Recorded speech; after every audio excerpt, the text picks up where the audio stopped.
Hi everyone, it's Sarah here with the Sisters Enchanted. Bringing you day 4 of Chakra Foundations. So I'll get my phone to prop up. It's now working. How did I do it yesterday? Worked yesterday. There we go. Okay. So day 4 of Chakra Foundations. Let me just get my piece of paper here. A little disorganized at the moment. Okay. So while I wait and see if anybody can come join us, in case you haven't seen any of these before, or you're just stumbling across this, I'm Sarah, one of the founders of the Sisters Enchanted. And the Sisters Enchanted, it's our mission to make magic mainstream and create community for women all around the world to come together as enchanted sisters and make some magic in their lives. So that is what we are doing here today with day 4 of Chakra Foundations. So you should have received the email for today talking about the third eye chakra and your crown chakra. And there was also a task, today's task, to do some journaling in there.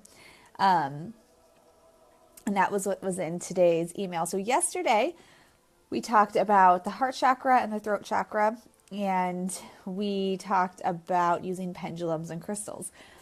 So that was, that's super fun. Everybody loves crystals. And once you start using a pendulum, it's like kind of addictive. You're never without one eventually. So that was yesterday. So far we've talked about different ways to discover blocks in our chakras, from using self-reflection to using oracle cards or our own created cards. And then, like I said yesterday, crystals and pendulums. And today we're going to talk about journaling. So journaling is actually more than just discovering, but really helping to unblock. So that is kind of, we're working on that with the journaling. Hi, Cheryl. So if anybody has any questions or comments as I go along, feel free to put them in the box. So if you are catching this live, it will say live at the top. And if you are watching it on the replay, it won't say live. So it should say live, and a red thing says live if you are watching me live. Otherwise, you can still comment, and when I see your comments, if you have questions, I will answer them. Okay, so let's get into it. So the third eye chakra, that is our 6th chakra of the 7 core chakras. So it's right between your eyebrows, right? Makes sense, your third eye. And this is where our insight really comes from. So our intuition is really driven through our third eye. So when our third eye chakra is closed or misaligned or imbalanced, whatever terminology you want to use, we can find ourselves kind of really daydreamy, not trusting our intuition, maybe a little bit aloof, moody, just distrustful of people and situations in general, or not really feeling like anything is working for you. And so those are all unpleasant feelings, right? So when our third eye chakra is in alignment or is balanced, we're going to feel really focused, connected spiritually, open to receiving, easily be able to spot what's true and what's not. So if somebody is, trying to kind of sell you on something or give you their opinion on something and you don't really trust it, you'll be able to see through that and listen to your intuition when you are in balance. And you'll be able to listen to yourself and be trustful of yourself as well. So a good thing to do to work on your third eye chakra is to visualize. So it's kind of like it's indigo. The color is indigo, so it's like a deep blue purple. And depending on different chakra sets that you may work with, if you buy oracle sets or if you buy candles or crystals, sometimes they'll be represented as more of a blue and sometimes they'll be represented as more of a purple. So there's not really a wrong way. It just, I think, comes down to coloring and production. But so visualizing, you can kind of, right there at your third eye, visualize. I'm sorry, I'm totally distracted. I see my husband is home from work early and he's going to come in. He's opening the door right now. Let me just tell him that I'm doing this. Hello? I'm doing a video and Scarlett's in here. so you know. Okay, so your third eye. So it's that indigo blue color, and it's right here. So for a visualization, you want to kind of visualize, like, think of an ocean meeting the sky where you can't see, where one ends and the other one starts anymore, like really far out there. So, but that deep indigo blue color. So you want to visualize that happening right here and visualize it expanding and expanding and expanding. And basically, the ocean is down here and the sky is up here, and just envision it all expanding large, big together at the same time until it's like pouring out of your body, right? And so the idea with that is that we have all of our physical stuff down here and our spiritual stuff up here. So the water is connected physically to the earth, and then the sky is connected spiritually up in the heavens. So, having that visualization of the water meeting the sky is really powerful, and that big blue just opening up around you. So that's that like deep purple blue. So that's a powerful visualization to do when you're working on an imbalanced third eye chakra. So crystals you can use, you want to think like that deep blue and purple. So lapis lazuli, sodalite. I showed you a sodalite yesterday, which now is, here it is. Sodalite, sapphire, blue aventurine. So you see more blues. You can use, if you feel called to amethyst for working with your intuition. I don't have one right here, but amethyst is great for working with intuition. So we'll talk about that with your crown chakra also, but you can use amethyst for your third eye for sure. And then when you're doing the food connection, purple foods. So figs, eggplants, blueberries, blackberries. What's really cool is if you can find some purple carrots or purple potatoes, because they're root vegetables, right? So that's, again, it's still keeping us grounded in our physical selves, but we're getting that purpleness for our third eye that works so well. So it's kind of a really good mix between the two. Hi, Carmen. So looking for, if you can find purple carrots and purple potatoes. So I know that here where I live in the summertime, we have purple potatoes. I don't think this time of year, or blue potatoes and purple potatoes. But I can pretty easily find purple carrots, usually in the frozen section, like multicolored carrots in the frozen organic section. So if you're interested in that, you can check that out. And then oils or incense would be jasmine, lavender, rosemary, and the third eye is connected to light, the element of light. So getting outside in the light, and I think, I meant to write something down, totally did not. But getting outside in the light and spending time with that. And if you can't get outside, like a sun lamp for your house, or just bringing, opening the curtains, putting mirrors around your house to reflect natural light and really lightening things up, that's amazing. So a lot of times people will experience a third eye.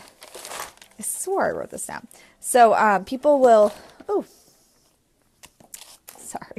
will experience a third eye problem when they are really empathic, or when you're an empath and you're really sensitive to the emotions of other people. So that can be problematic because you're not listening to yourself because you're so busy trying to block out the emotions that you're absorbing from other people, which can be really unpleasant. So when you can spend some time alone, just reflective time alone, that's really great for your third eye. It's also great for your crown chakra. So speaking of our crown chakra, your crown chakra is the seventh chakra of our core chakras. So this is where our higher consciousness comes from. And again, sometimes you'll see this represented with the purple color and sometimes with white. So, and like violet or white. And again, I think the reason for that is just kind of, graphics or whoever is producing it. But so you will see it changed up between violet and white. So when we have a block in our crown chakra, we may be feeling kind of depressed, like we don't have faith in anything outside of ourselves. So like no faith in the universe, or that there is something bigger and greater trying to help us deliver for us, or deliver to us, like whether that's God for you, or different gods and goddesses, or just the universe, or spirit, or ancestors, or whatever you relate to. when we don't believe in anything besides our own physical beings, then we can experience, or we are experiencing a block or imbalance in our crown chakra. Also kind of feeling like not able to learn things or having really rigid thought patterns. So not flexible in your thinking at all. Hi, Joanna. I never catch you on here, I feel like, live. So rigid thought patterns, feeling confused or closed-minded or ignoring your feelings. These are all signs that you may be having trouble with your crown chakra. So those really rigid thought patterns, like you're totally set in your, why do I keep doing that? Totally set in your ways, and you're not willing to hear anybody else or bend your thinking at all. So when our crown chakra is in alignment, worked perfectly fine yesterday for me, propping my phone up today. It's not working. When it is in alignment, then we're able to trust our inner guidance and know that we have a higher purpose and believe in that and truly believe in it and feel that and live that, which can be really hard for people to do. So the crown chakra is one that a lot of people often struggle with and maybe open here and there or like, not open fully. Hi, Jasmine. So the crown chakra really relies on the rest of our system being in balance to be truly open.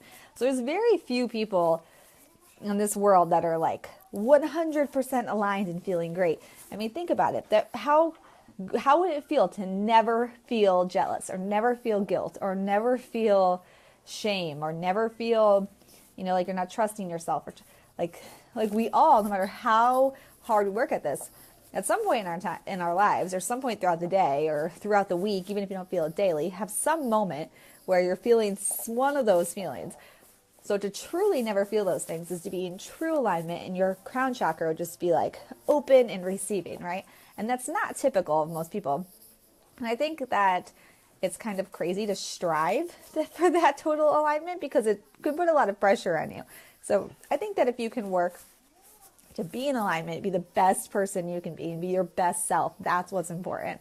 But so again, when we're open and receiving, we can trust ourselves, trust our inner guidance and that power we have within us. So for visualization, a really powerful visualization is to visualize either a violet or a white light radiating out of you up into the heavens, and then pulling that energy also at the same time back down through your chakra system into the earth. So you're like shooting up your energy and then pulling energy down also, coming through your whole body into the earth. So connecting you to divine source and all that good stuff. So like big shooting lights. So you're sending it out and you're bringing it in at the same time. You like that big shooting lights. So that's really powerful. And it's really fantastic to do that when the sun is shining in the summertime, barefoot, in a easy breezy outfit outside, just feeling great. That's in that heat on your body. It's such a powerful thing. So I really recommend it. If you are in Australia right now, go do that. And if you are in the Northern Hemisphere, you can still do that, but it is kind of chilly out unless you're like in the US and Florida. The rest of us are cold, so you might be shivering doing it, and it won't have quite the same effect. But so crystals, amethyst, like I said, so amethyst is that violet color and perfect for intuition. White calcite, diamond, selenite, clear quartz, and clear quartz. So here is a selenite wand. So most of you, well, I don't want to say most, but if you've been in our community any period of time, you've definitely seen a selenite wand or seen me show one. You can find them in smaller chunks, like little pieces, so you don't have to buy one like this. You can also find them in gigantic pieces. So selenite wand, if you have ever received any kind of intuitive guidance or tarot readings in person, you may or may not everybody does this, you may have seen a person kind of clear their energy with a selenite wand. So I think I mentioned yesterday that my husband is like he's very, typical standard American person. And I'm over here waving my selenite wand around my head.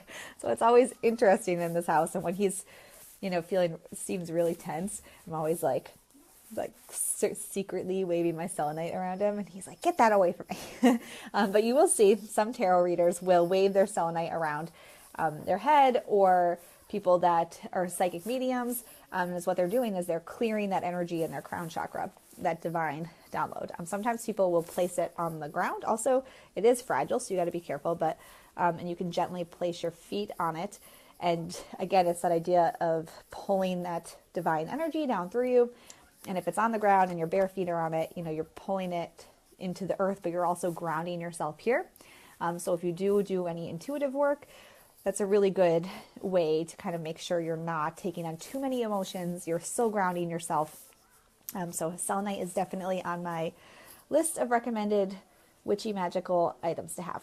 It's very handy for a lot of things. And it's also the only crystal, I believe I don't want to say it's the only, but it doesn't have to be charged. So crystals, you typically would charge them by moonlight, or, there's a variety of ways you can charge crystals. Moonlight, sound, all different kinds of things. Selenite does not need to be charged, which is pretty cool. And you can actually use it to clear and cleanse your other things. Or I've got a giant tarot deck over here. You can, think you got it. I'm on a tangent and totally not talking about chakras. I'm talking about selenite. Anyway, so selenite is great for your crown chakra. Foods, when I think of that violet kind of color, so blueberries. So foods with the crown chakra are a little bit different because it's a totally spiritual chakra, right? It's like floating right here on the crown of your head. So it's not like your third eye is your last truly physical, like within you chakra. So it's up here. So it doesn't rely on food or get power from food the way the rest of the body does. So you could actually charge up your crown chakra by doing like having a lot of healthy fresh juices or just drinking a lot of water. But if you do want to incorporate foods, blueberries are great because that violet color. Eggs. So eggs are supposed to be the like food you can survive on, right? So if you're a vegan or vegetarian, then that won't work for you. But eggs, because they're that kind of survival in a food thing, that's really great for your crown chakra. And then some people say fish is great for your crown chakra too. And but there is also the school of thought that food is not related to your crown chakra. So whatever speaks to you. But I would say that as with all the chakras, anything fresh fruits and vegetables and water are definitely the way to go when you're working on your energy systems. And so oils, sandalwood, jasmine, frankincense, and myrrh are all great. So the element that the crown chakra is related to is thought, which actually is all of the elements together. They all combine together to be the element of thought. So thought's not truly an element in and of itself, but it's a combination of all the elements together. So to work on this thought element, as with the third eye chakra, it's also great to spend time alone in meditation, kind of doing chants or like looking at a candle and doing chants. If you use mala beads, you pass those through your hand as you go through each bead. Say the same intention or affirmation over and over and over again. So that's a great way to work on the crown chakra.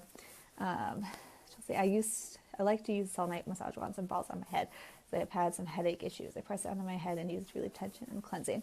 Yeah, that's an amazing way to use. Selenite is a really amazing, amazing tool. And so a lot of that, if we feel tension in our head, that tends to be our third eye and our crown chakra. But in your head especially, if you are having headaches, could be. So for me anyway, I get tension headaches, and it's when I'm dealing with a lot of other people's stuff. And so I find that I need to release that, to let that go. So yes, selenite is perfect for that. Thank you for that suggestion. And so really just practicing being here right now is great for both your third eye and your crown chakra. So just being present in this moment and focusing on what's happening right now and not everything else around you. And I talked about in the email, the tension that we keep in our third eye. So a lot of us, will, even if we're in like yoga class or something, and they say relax and take deep breaths, and you do this and you're relaxing, but we fail to relax this area. So if you really focus on it, like if you try it right now, and I don't think I can actually do it and talk to you at the same time, but really focus on letting this area just relax and letting the tension go. And when you do it, also let your jaw slack and just hang naturally and just feel all that tension floating, leaving your face right there. And that is a great way to release some of the physical buildup we have in our third eye chakra, or possibly our crown chakra. Sorry, my 2-year-old is escaping from her area that I had her in so I could do this. You know, I love when things go crazy. My husband shows up home early and then I get totally distracted because I'm talking to my phone and he's like, are you talking to your phone again? And then my daughter's not doing what I thought she was going to do. Anyway, so the tool for today is journaling. So, and I already saw some really cool stuff in the group in regards to the journaling exercise from the email. So that's super exciting. So a lot of people are kind of resistant to journaling because they don't know what to write, or they feel like they're just writing about their day, which doesn't always make us feel better. It makes us think about it even more, right? So anytime you're doing any kind of intuitive work, especially, it's really great to do journaling. And so with your third eye and your crown, that's definitely your intuition center. So journaling is super powerful, which is why we're talking about it with the third eye and the crown. So for some suggestions I have for journaling in regards to healing or discovering blocks within your chakras. So for healing your chakras, you could just go through and kind of like the self-reflection tools we did on Monday, those questions and the things that we asked ourselves and we looked at, turn those into journal prompts. So go through your chakras, do your check-in, and then write about it. Write about what feels really good, what doesn't feel so great, and then journal on that. And that's a great way to discover your blocks because you're doing the self-reflection, and then work on healing and aligning your chakras because you're then writing about them and journaling about it to move forward and let go. So another thing to do when we're journaling to work us specifically on our third eye and our crown chakras and to really give those energy and get in touch with our intuition and open things up is to just write intuitively. So like the exercise we did today, you kind of just have some quiet time, some relaxing meditative time, and then you just write whatever comes to mind for 10 minutes or however long feels good for you. So 10 minutes is always like the starting point, I say, but then if you can do it for longer, that's great. And just write whatever comes out. So another way to really work on our chakras and work on kind of letting go of the jealousy and the guilt and all these emotions I was talking about before is to write about your day without all of that stuff in it. So write about your day kind of from an objective standpoint, right? So go, maybe if you're writing about, I don't know, I'm trying to think of an example. So for me today, rather than writing down so today what things happened in my life. I was really tired. I had a hard time getting my daughter to take a nap, and that was a little bit frustrating. And I felt a little bit stressed out about getting my house clean and getting to the grocery store for Christmas dinner and all these things. So instead of writing those emotions that came with it, I could just write about it objectively. Like, well, this happened, and then it stopped happening, and then this other thing happened, and then it stopped happening, and then this other thing happened. And so look at the day objectively. And what that kind of helps us to do is reframe our stories and reframe the way we tell our stories about ourselves and our own lives.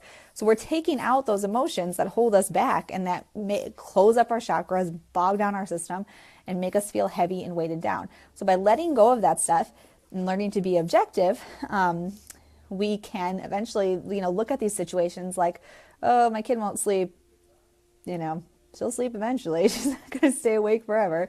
We'll eat at Christmas, whatever we eat, we're going to eat something, just like look at it that way and start to live more in alignment with yourself and just be a happier, lighter person. That's also a great trick working on journaling objectively if you do any kind of intuitive work or tarot card reading or anything like that for other people, because it helps you to take your kind of emotions and your perspective out of the readings, which is really cool to do as you progress with that. So that's kind of just a double duty tool for you. And so that is really interesting idea. Yeah, it takes some getting used to. And at first you might feel like you're just writing a list of things you did.